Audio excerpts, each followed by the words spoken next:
Hey everyone, and welcome back to Crypto Whiteboard 101, the series in which I answer your most important questions about cryptocurrencies in less than 2 minutes. And today we're answering the question, what is permissionless? Now, permission simply means that you are asking permission to do something. So, when you're a little kid and you ask your mom to hang out with your friend at the park, that is an example of asking permission. Now, as you get older and you move into the financial world, you still have to ask permission for the vast majority of things you do. So if you want a loan from a bank, you have to submit documents, you have to get permission from a loan officer to get that loan.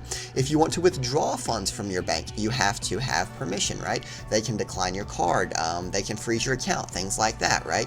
Or if you want to make a payment to a website, you don't actually pay that website directly. Your money goes through a third-party payment processor.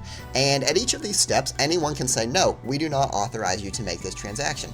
Anyone that's had their card declined knows that this is a fact of life with traditional financial institutions. But cryptocurrencies are different in the sense that there's no centralized authority to approve your transaction.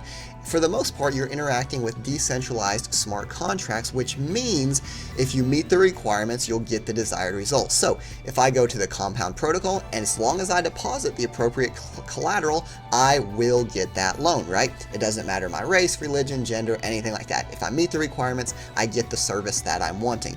If I want to pay a website, right, I don't have to go through a third-party payment processor. So just for example, let's suppose that there's a credit card company and it says we will not process payments for websites that sell tobacco or alcohol, whatever it is.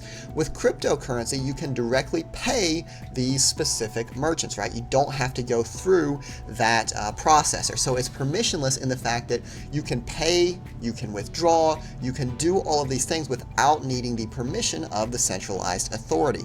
So, in summary, cryptocurrencies are permissionless because they allow anyone to participate as long as they have the funds to do so, right? You don't have to get permission, you don't have to get any special privileges to interact with the blockchain.